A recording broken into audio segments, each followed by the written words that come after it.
Alright, so now we're starting another October, which means I kind of wanted to experiment with another sort of new segment to look into where we've done so much with horror up to this point. It's sort of like, how much more can we possibly do? What else can we possibly talk about? And in thinking about that, I realized something we hadn't quite touched on yet in sort of mass is the direct-to-video sequel, which is also a bit of a horror staple. Mind you, sort of much lower tier one usually. And just the fact that more often than not, the straight to video sequel tends to be a bit embarrassing or considered to be significantly lower or sometimes even barely related to its predecessor. So some of those, however, have kind of broken out a little bit and have a bit of a positive reputation of their own. They're few and far between when you look at the sheer number of straight-to-video movies that exist, or straight-to-DVD, whichever era you're coming from. But I think we're going with like the straight-to-video title, because there's sort of a nostalgia factor in it. But, so I wanted to talk about those kind of throughout the month. We're gonna, like, half of the month is going to be these. I'm just gonna say that up front. I'm hoping to do it, like, sort of alternating, like, every other day this month is going to be one of these where we talk about straight-to-video sequel to a movie that most of the time has a lot of popularity and a lot of love, sometimes maybe not so much, and the same thing for the existing sequels. So I wanted to start with the Descent sequel, The Descent Part 2, but before we do that, another kind of ongoing thing in this segment I plan on doing is talking a little bit about the original movie, most of which I've already talked about at some point in this channel, but in some cases like this, it has not come up yet on the channel, so I will just say briefly enough that this is, of course, Neil Marshall's movie from 2005 or 2006, and the UK and US dates kind of blend together on both of these. And this is a movie that got a reputation pretty quickly when it came out, and it was so sort of unexpected and balls to the wall and actually genuinely scary at a time where we were kind of in our sort of torture porn era, where we were like, you know, post-Saw and Hostel and all that stuff, and we were like right in the middle of that era, and something like this comes out that takes about 50 minutes to get to the sort of gory aspect of it, or the monster quality to it, if you will. And most of it is, like, the first half of the movie is the cave itself, and surviving this sort of spelunking trip is where the horror really comes from. And the amazing thing about it that Marshall was able to pull off, especially with like a minuscule budget. I think when you translate the pounds to the US dollars, it comes to like a little over $4.5 million. And it feels like a big movie, but it also feels like a small movie at the same time because it's so character driven and because it's just the location itself that's the scary part for a lot of the movie. And how it doesn't, despite the fact that he accomplishes that, it doesn't feel like it's betraying itself when it does finally become like a sort of monster movie. Like, it does kind of feel like we still built up to something, even though it was actually working just fine as it is without the crawlers before we even meet them. And that's just sort of the genius of it, because it's then, when we do meet the crawlers, that it just amps up, and does not stop amping up until the end. Where you get stuff like, I think it's Beth gets, like, you know, axed in the throat and then survives and then has to be mercy killed with a rock. You have Sam, like, getting her throat cut while she's hanging up there, and just all this stuff while the crawlers are attacking, and it's, yeah, and these sort of illusions of, like, you know, is it sunlight, is it not, what is it? It's almost like being trapped in the desert, but literally the exact opposite. It's the most claustrophobic place you could be. And just, of course, the sort of hopeless ending, where this is it's obviously it's much more beloved for its original ending that was in the UK, where it cuts back to her still in the cave, and it's the same one that's what they call the original unrated cut. But it's for some reason when I went to US theaters, they just sort of cut off that last sort of like 10 or 15 seconds. So, not that it made too much of a difference, it was still, but, yeah, so, to follow that, And I will just say before we dive into this, since we're on the topic of Neil Marshall, before this he was known for Dog Soldiers, which is, I feel like, how he kind of got a job like this, which is another movie that doesn't really get mentioned that much. That's like this action-y werewolf movie that's really worth checking out also, so I just wanted to mention that. So, yeah, talking about the ending of this movie, well, both endings. There's the U.S. ending where she gets out and she like sees Juno there, and then it just ends. Whereas the original one, where it ends the same way, just the extra cut where she's still in the cave.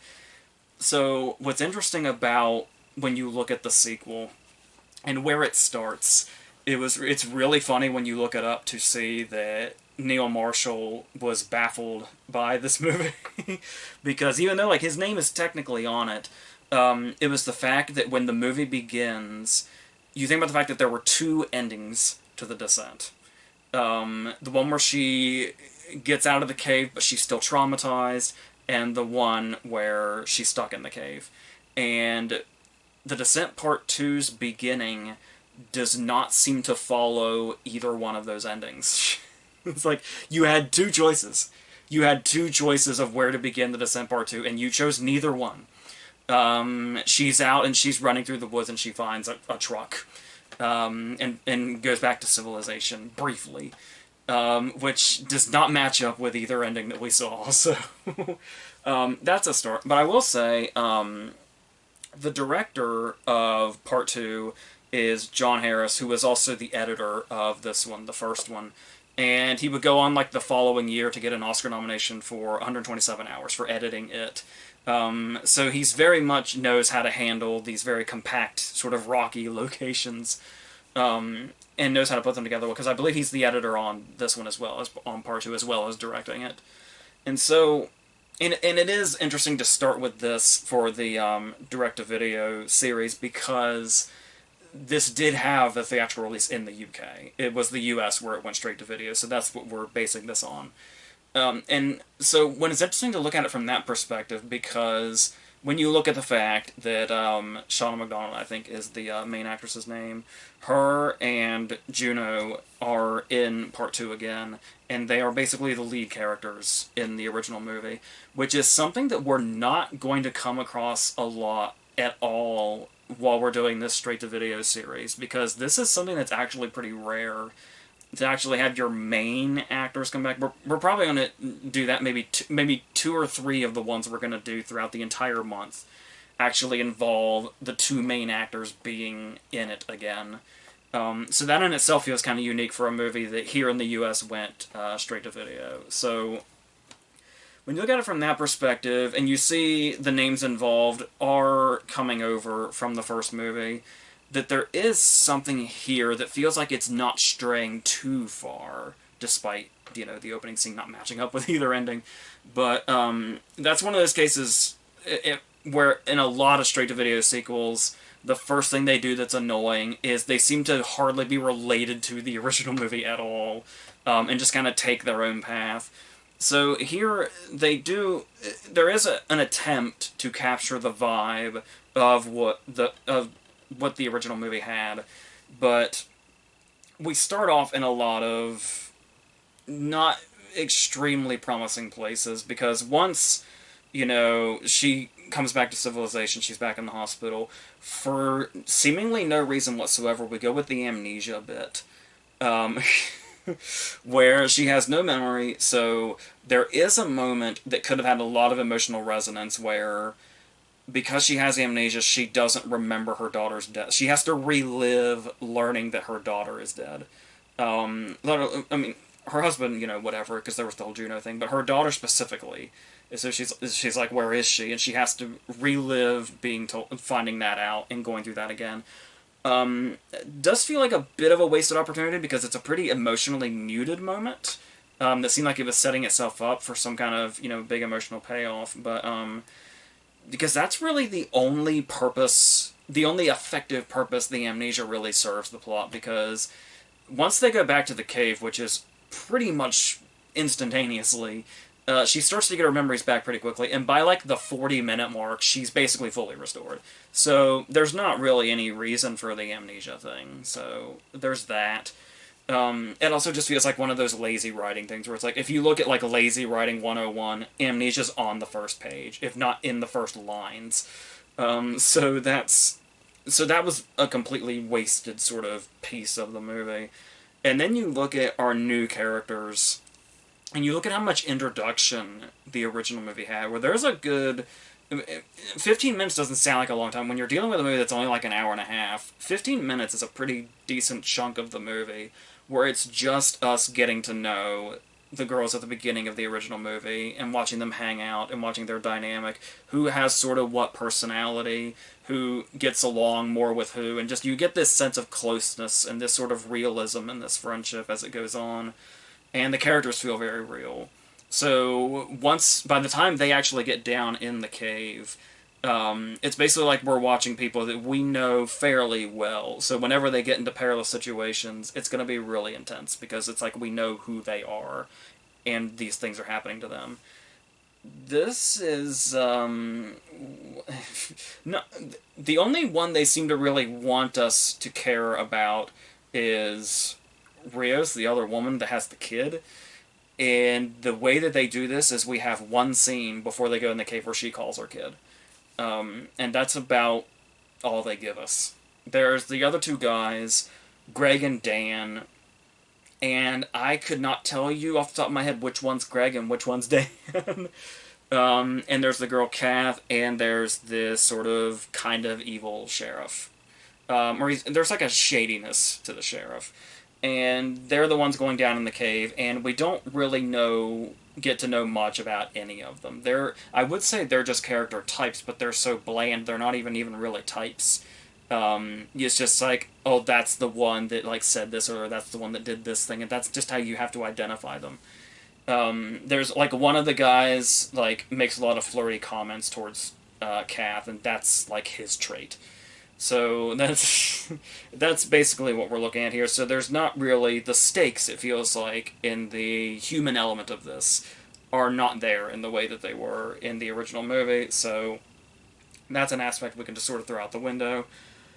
Now it's going to be about the sort of dangers itself. And this is another problem we run into immediately because when you watch the original movie knowing they're going to run into something like the Crawlers, or it's like going to be some kind of monster movie eventually, there's, like I said, there's still something in that whole first half where it's just the exploring that's the dangerous part and the scary part and the suspenseful part.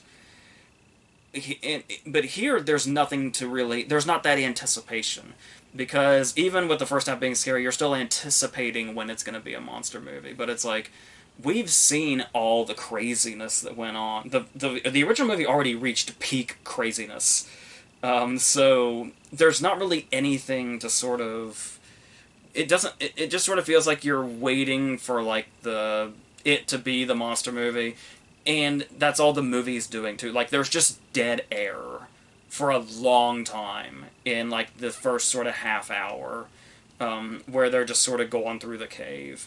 And they're doing the same thing. They're getting stuck in tight spots like they did before, but we don't care about them the way we cared about characters like Beth or Holly or Sam or whatever.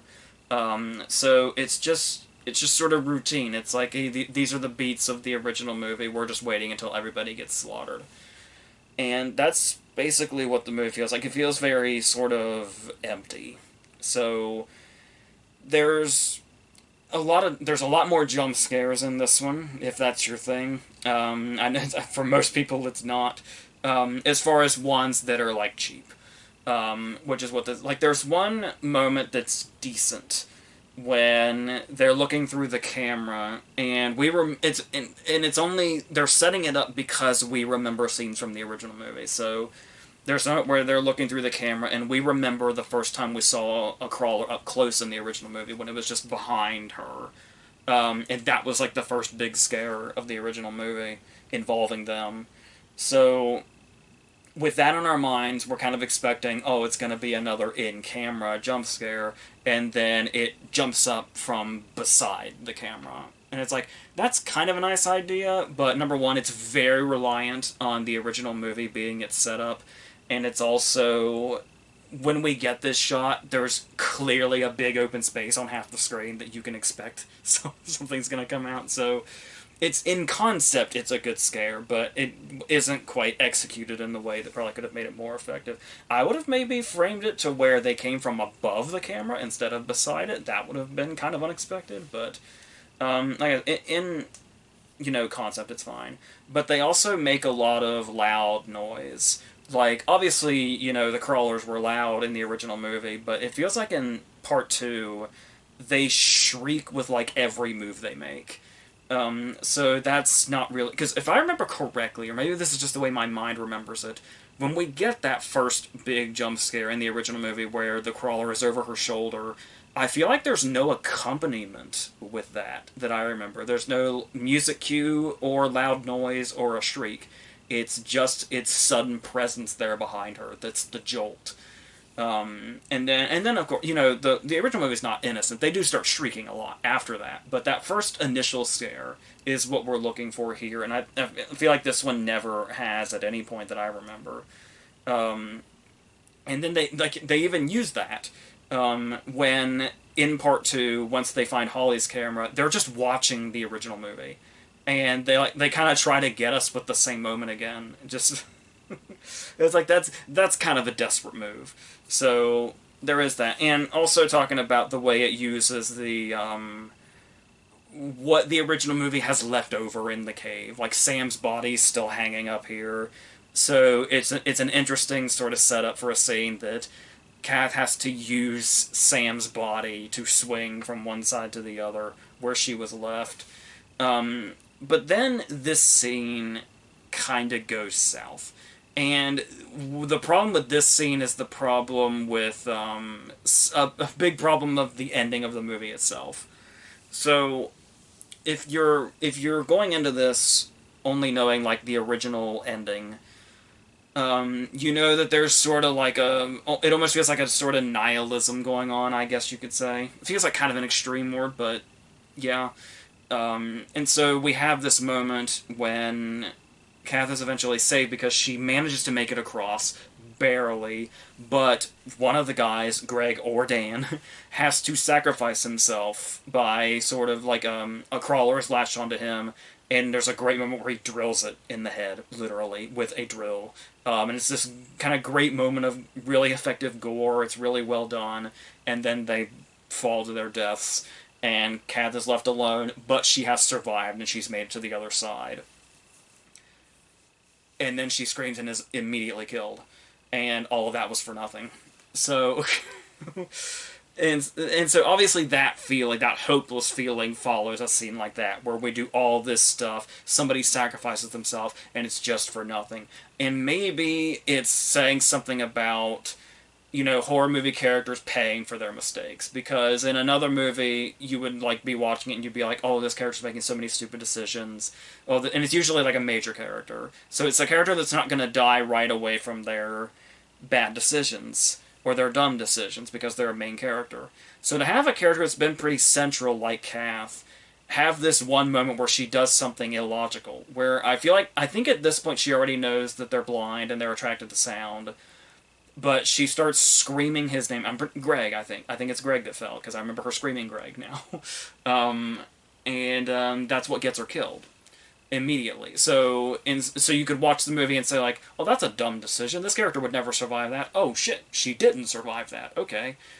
Maybe that's what they were trying to do, but this movie also feels like it's really trying to do the downer thing pretty consistently. And so, like, when you look at we'll go ahead and skip to the end of the movie here, where we have the moment where Rios is the one that gets out. After she has, like, her big moment where she gets to cut off the sheriff's hand and send the crawlers down with him. And it's this great sort of triumphant moment for her. They have this moment when she's talking about her kid, and she's, like, saying what she's going to say to her kid, and Sarah says, like, when you get out of here, you say that to her face. Like, you make sure you tell your daughter that you love her, because, people like me don't have that chance anymore. You have to do it. So they set it up that she's going to have this big triumphant moment where she gets out of the cave and she gets to see her daughter again.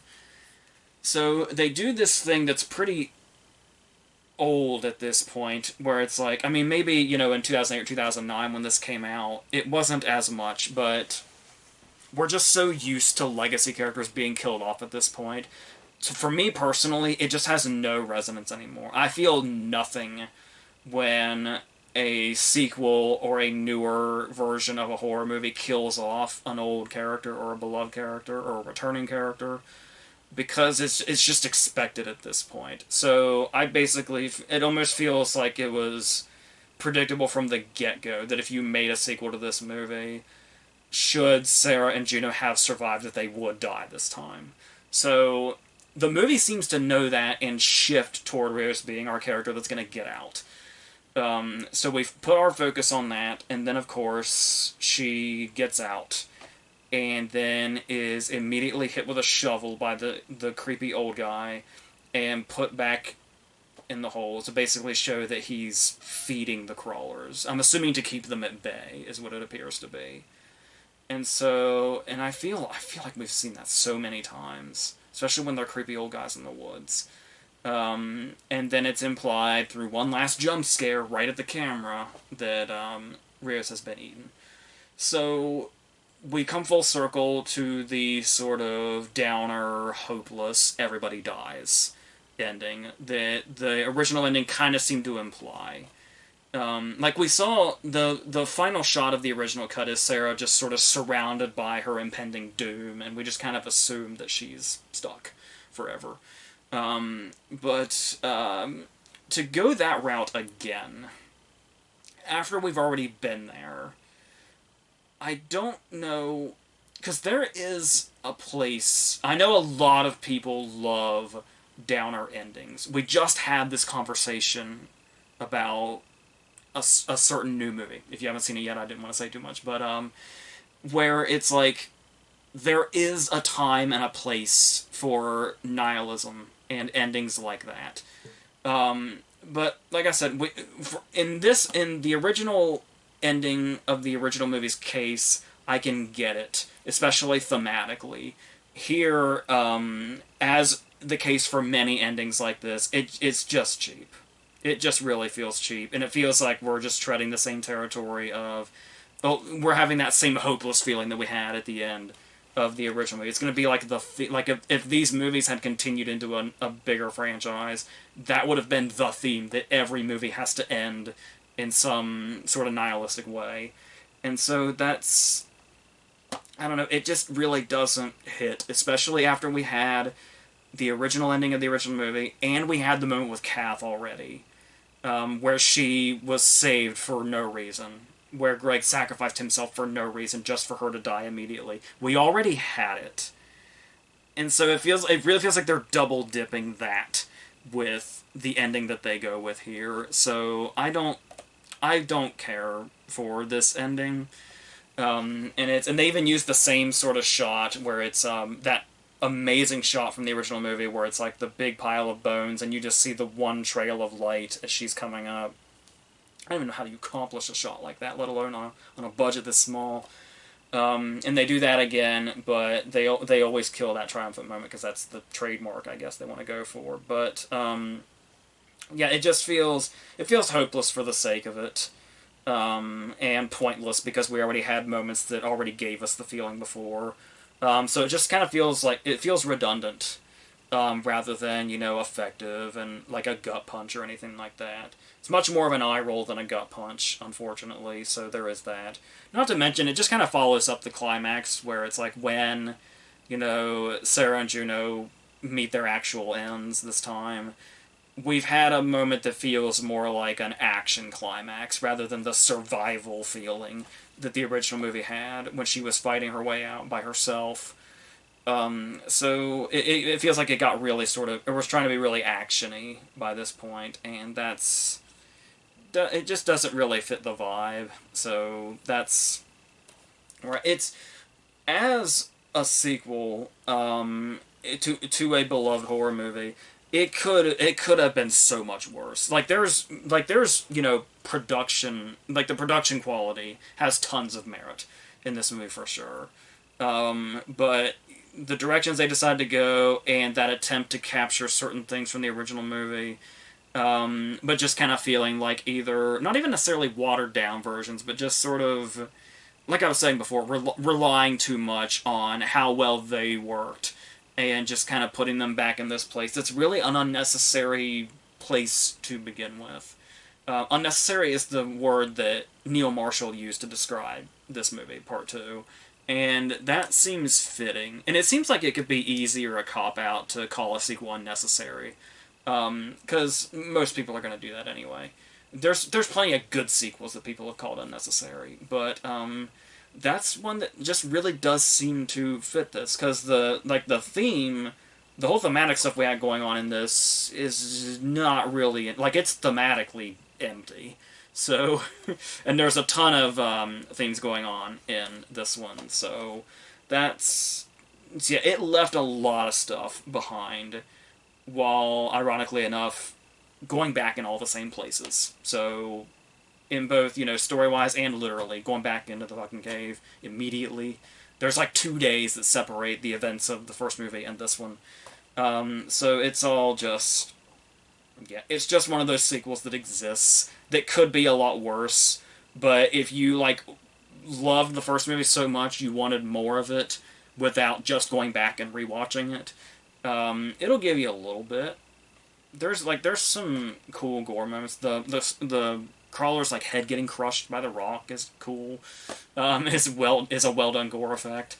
And it's, yeah, I mean, they do seem a little more monster-like in this one, if I'm not imagining things. Like, they seemed more humanoid in the original movie, which was much more unsettling. This one, they almost seem like full-blown monsters.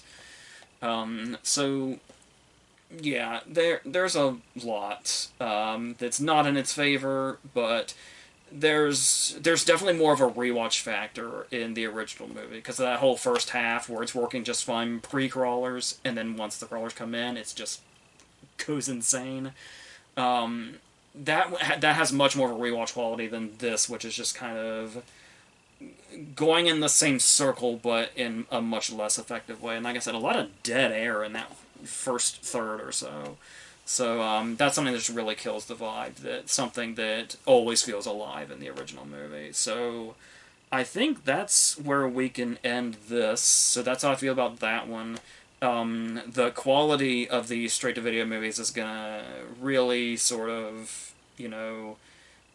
peak and valley. Maybe a lot of valley, some maybe kind of peaks here and there. We'll see if the negative reputation that typically comes with the title of straight to video or straight to DVD or whatever, which is now, sort of become straight to streaming. We'll see how these movies that probably came and went and got forgotten pretty quickly, if any of them are worth going back to, and if they sort of maybe recapture something, or if there's a reason there's a negative connotation with that. So, we'll go on to the next thing, and like I said, we'll do these alternating every other day. So I guess you'll see what the next stuff is when we get there. So until then, I think that's it.